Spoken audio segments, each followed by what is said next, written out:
When did you last raise your rates? Take a second, think about it. If your answer made you a little uncomfortable, or if you just did a quick mental calculation and realized, wow, it's been way longer than I'd care to admit, stay with me because that feeling right there is exactly what we're talking about today. Hi, welcome back to the Pet Sitter Coach podcast. I'm so glad you're here. My name is Tanya Grant. I'm your host, founder of the Pet Sitter Coach and the Pet Sitter Coach podcast, and the owner of a 5-star pet care business that I have owned and operated for over 20 years. I built my pet sitting business into a multi-6-figure company with a team of 15 plus employees. And now I help pet sitters and dog walkers build profitable, sustainable businesses without burnout. Today, we are going into one of the most requested and most avoided conversations in this entire industry: raising your rates. And I'm not talking about the logistics of it all, not the email template, not the perfect month to announce it. I mean the emotional side, the part that keeps you staring at your pricing page, knowing something needs to be changed, and then somehow ending up scrolling Instagram instead. Sound familiar? Yeah, we're going there. Here is exactly what you are walking away with today. You will understand why pricing feels so personal and why that makes complete sense. You're going to see why undercharging actually feels safer than it should and what that comfort is quietly costing you. You're going to work through the fear of losing clients in a way that actually sticks. And you're also going to have a calmer, more grounded way to think about all of it so that when you do make a move, it feels intentional and not like a panic decision at midnight. No spreadsheets yet. We're starting with the layer underneath all of that because once that part shifts, everything becomes so much easier and will fall into place. So let's get into it. Okay, let's talk about pricing. This is the one topic that even really capable, experienced pet sitters get completely weird about. And when I say weird, I mean weird. Like suddenly very busy, very distracted, very interested in reorganizing their leash collection kind of weird. Because it's not just about changing a number on a website, it's about emotionally raising your rates. And the number itself is not the hard part. The hard part is what happens in your head the moment you start thinking about it. The guilt, the what if they leave, the are they going to think I'm greedy, the maybe I should just wait one more year and see how things go. And then one more year becomes 2, and 2 becomes 4. And suddenly you are still charging what you charge when you had 3 clients and a dream. If you have ever opened your pricing page, stared at it, and thought, I really should increase these prices, and then quietly closed the tab and walked away, you're not alone. And you are absolutely not bad at business. Pricing feels personal because your work is so personal. You are not selling a product off of a shelf. You are caring for someone's pet. You are walking into their home. You're holding something they love so deeply. Of course, money feels emotional around that. Of course it does. So when you think about raising your rates, it does not feel like adjusting a business model. It feels like changing the dynamics of a relationship. It feels like saying, I'm worth more now. And somewhere along the way, a lot of pet sitters absorbed this belief that being kind means being affordable, that being loyal means keeping your rates frozen in time forever. But here's what I want you to consider. And this is so relatable. And I'm so excited to get into this today. You can love pets, care deeply, be compassionate, and change in a way that actually supports your life. Those things can be true at the same time. They're not opposites, and they never were. You did not start this business because you love spreadsheets. You started with heart and passion. And when heart is the foundation, money can feel really awkward. You might even say, I don't do this for the money. And I understand that completely. But if money is never part of the conversation, sustainability disappears. And when sustainability disappears, resentment does creep in slowly and quietly until one day you feel it absolutely everywhere within your business. So, have you ever looked at your schedule and thought, I am working so much and I'm still not where I want to be? That's not greed. That's awareness. But instead of adjusting your rates, you adjust the story. You tell yourself you're still growing. You tell yourself you don't want to lose any clients. You tell yourself, I'll raise them next year. And then next year comes and somehow nothing changes. Undercharging builds slowly. It builds when you say yes to holiday bookings without increasing rates. When you hesitate to enforce late fees, when you overbook just to compensate for rates that are too low. And then one day you realize you're tired, not of the pets, of course, and not even of the work itself, but of the imbalance. You're so tired of the imbalance. So sometimes the fear of raising your rates is not about money at all. It's more about what it represents: growth, stepping into a more professional version of yourself, and maybe outgrowing certain clients. And that's where it gets tender, because if you raise your rates, some people might leave. Not everyone, but some. What if that is not rejection, though? What if it is simply refinement? What if it's more like alignment shifting in the direction it was always supposed to go? If fear was never in the picture, what would your pricing actually look like? I'm not trying to be dramatic. I'm just trying to be aligned with your experience, your time, and the life you are genuinely trying to build. Because pricing is not just about covering expenses, it's about building something that can last. So let's talk about why undercharging feels safer, because it really does. And if we skip past this part, we miss the whole point. There is a part of you, maybe a quiet part, that feels genuinely protected when your prices are lower. Lower prices feel less confrontational, less risky, less likely to cause any kind of conflict. When your rates are lower, you do not have to brace yourself. You don't have to sit in that uncomfortable silence after you send a quote and wait to see how they respond. Lowering prices reduces external friction. But here's the catch: it increases internal pressure. And that pressure shows up later. It shows up when you feel stretched thin, when you're overbooked, when you think, I cannot keep doing this the way I've been doing it. Most of us grew up with some pretty loaded messaging around money.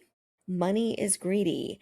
Don't ask for too much. Be grateful for what you have. And in a caring, service-based business that revolves around precious pets, that old conditioning seems to get so much louder. You might feel like charging more somehow makes you less compassionate, like you have to choose between being warm and being professional, but you do not. Those things absolutely coexist. I promise you. So many pet sitters identify strongly as helpers. You're the reliable one, the one who shows up no matter what, the one who remembers that little biscuit only eats his food if you put it on the blue plate. Helpers do not like to feel like they are burdening anyone. So raising your rates can feel like making life harder for the people you genuinely care about. So here is your reframe. If your rates do not support your sustainability, eventually you will not be able to show up the way you want to. Burnout is not helpful to anyone. Resentment is not helpful to anyone. Exhaustion is definitely not helpful. Sustainability is, and sustainability requires revenue that matches your reality. So here's something that might surprise you. Sometimes undercharging is not really about your clients at all. It's about your own self-perception. If you see yourself as just getting started, even when you're not, if you see yourself as lucky to have clients, even when you have earned every single one of them, your pricing will reflect that identity. Pricing follows self-perception. That is not just a motivational thing to say. It's true. If you see yourself as capable, experienced, and professional, your pricing will start to align with that. If you see yourself as small and temporary, your pricing will stay small and temporary as well. When you think about raising your rates, what is the very first thought that comes up within you? Like, is it, oh, they're not going to pay that? Or is it, yikes, I don't know if I'm worth that? Those are two very different thoughts. One is about the market and one is about how you see yourself. And most of the time, if you're honest with yourself, it's the second one. The real question underneath it, all of it, is, can I stand behind this number calmly? Not with hype, not by pretending to feel more confident than I actually am. Like, can I stand behind this number calmly, grounded, and confidently? And if the answer is yes, that kind of confidence comes from clarity. Because if you don't feel steady internally, no pricing strategy will stick. You will raise your rates and then apologize for them in the same breath. You will over deliver to compensate. You will quietly discount for certain clients because the guilt is so loud. And that is not alignment. That is discomfort leaking into your business structure and making a mess. The goal is not just to raise your rates. It's to feel steady when you do. Okay, so let's talk about the thing most pet sitters are not saying out loud. If I raise my rates, I will lose clients. Not all of them, but some. And even just the idea of that feels uncomfortable because you did not just build a client list. You built actual relationships. You know which dog hates the mail carrier and which cat only comes out if you sit completely still for at least 4 minutes. You have been in these people's homes for years. So raising your rates does not feel like a financial decision. It feels like risking something real. You might also feel loyal to clients who found you when you were just starting out. And that loyalty does matter. But loyalty should not require stagnation. Growth does not betray loyalty. It reflects evolution. I feel like I should repeat that. Okay, because I feel like this is so powerful. You might also feel loyal to clients who found you when you were just starting out. I think we all felt that way. And that loyalty does count for something, but don't let it stagnate you. Growth can't betray loyalty. We have to think about evolution within our business. And there's a difference between appreciation and obligation. You can be deeply grateful for long-term clients and still allow your business to move forward. If your experience, demand, cost of living, and professionalism have all increased and grown along the way, which they have, your pricing should too. That's not betrayal. That is just how businesses work, period.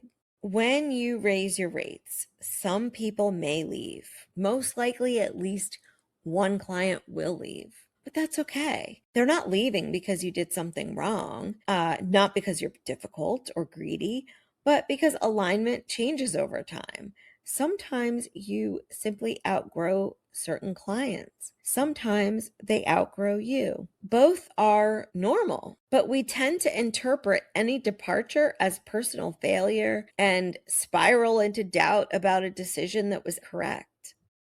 What if someone leaving is just a signal that your business is refining itself? Refinement is not rejection, it is clarity. It's really just clarity. And think about this. If your pricing is so low that clients stay only because you're the cheapest option, that's not even loyalty. That's convenience. And convenience disappears the moment someone cheaper shows up, whether it be on Rover or a referral from a neighbor, or somebody at the dog park is talking about, somebody charging way less than what you do. Real loyalty is built on trust, reliability, and genuine care.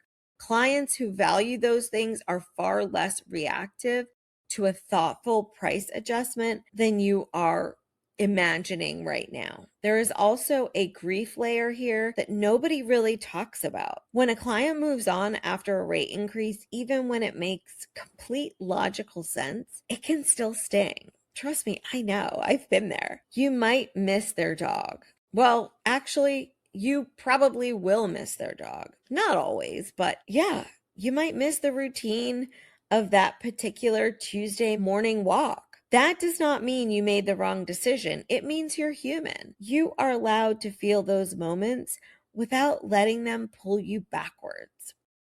The fear of loss almost always feels bigger than the reality of the loss. And once you move through it calmly, even if it's just one time, something shifts because you realize the clients who are truly aligned with your values, they stay. The ones who were only there for the price point, they find somewhere else to go. And your business becomes cleaner and honestly a lot more enjoyable.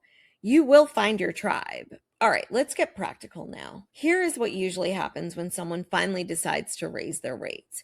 You open up a blank email, you stare at it, you type something, you delete it, you rewrite it, and rewrite it again 5 times. You imagine every possible negative response in vivid detail.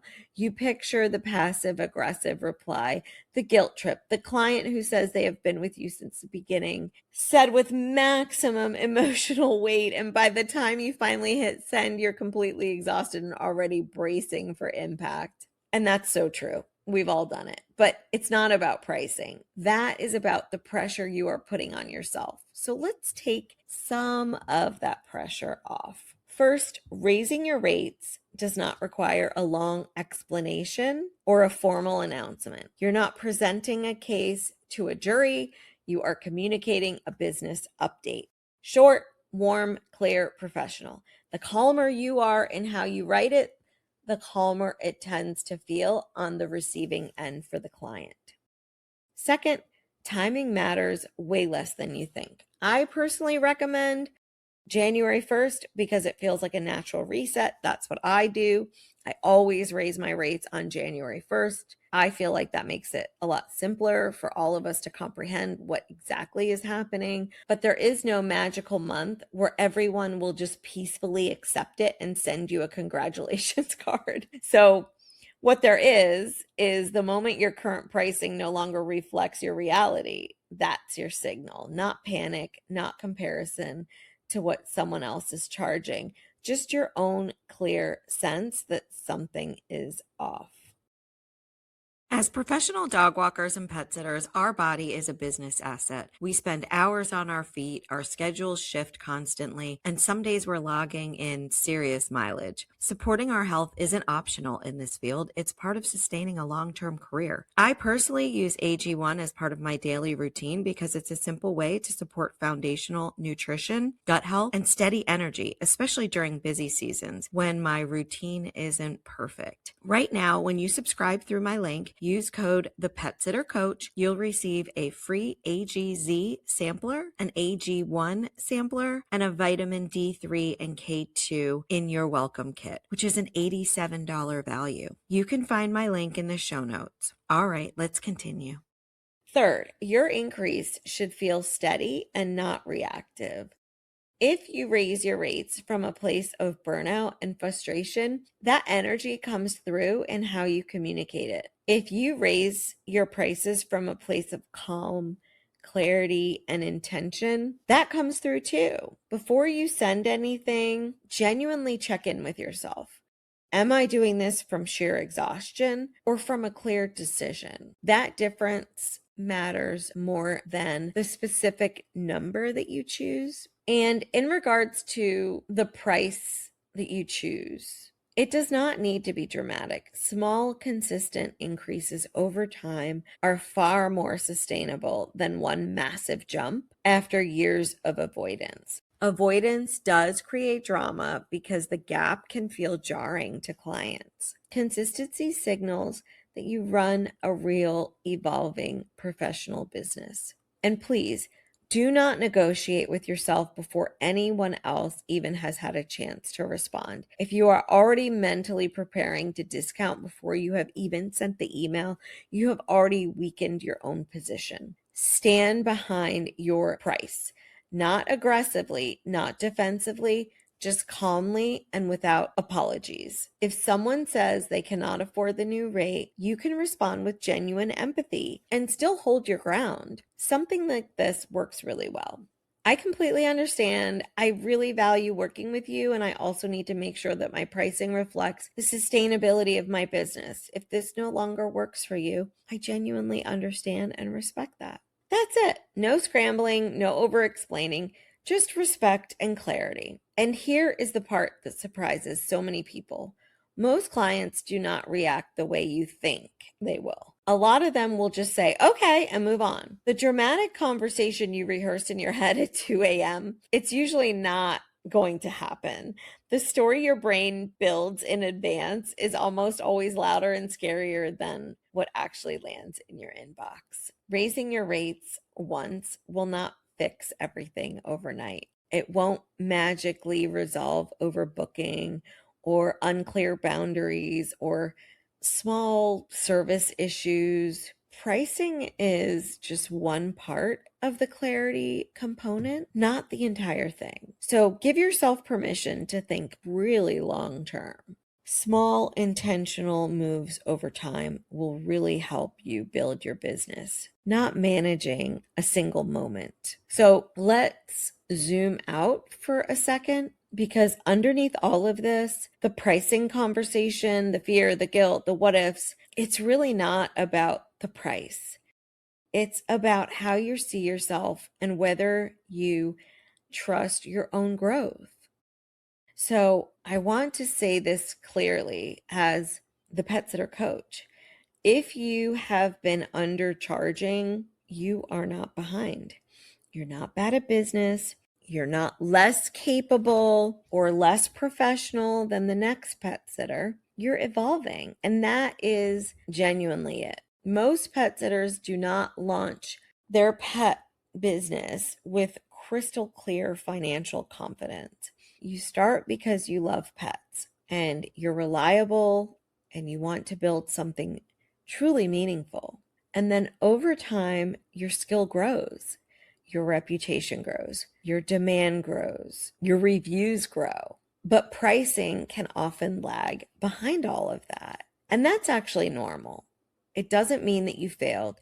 It just means that you have not recalibrated yet. And recalibration is simply part of maturing as a business owner. So here's a question worth sitting with. If someone brand new started today charging exactly what you charge right now, would you think that rate was high, or would you think it was pretty reasonable for someone just getting started? Be honest. Because sometimes the only reason why your rate feels too high in your own head is because you're comparing it to your past self, not to the current market, not to your current experience level, not to your current value, just to the version of you that was figuring things out in the beginning. But you are not that version anymore. You've handled emergencies.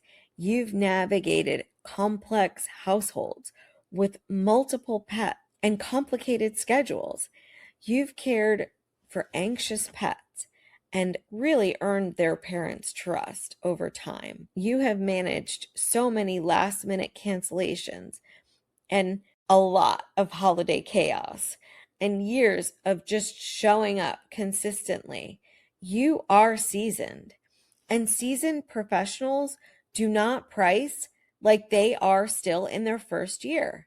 They just don't. There is a meaningful difference between raising your rates to just make more money and raising your rates to support real sustainability. One can feel a little uncomfortable to even say it out loud. The other one feels so aligned. So when your pricing supports reasonable scheduling, actual rest, thoughtful client selection, and long-term consistency, that is not greed. That is stewardship.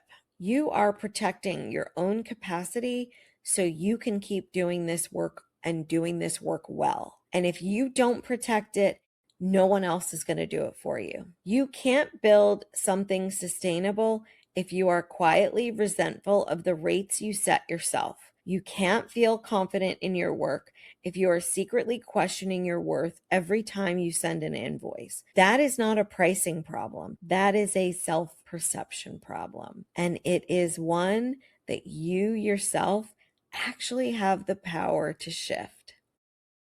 So, I want you to imagine something. Picture a version of yourself who feels completely steady when you send your rates. Not anxious, not bracing for impact, not already composing the apologetic follow-up email in your head, just steady. That version of you is not louder or harsher or less warm. You are calm. You know that professionalism and genuine care coexist. You know that growth requires adjustment.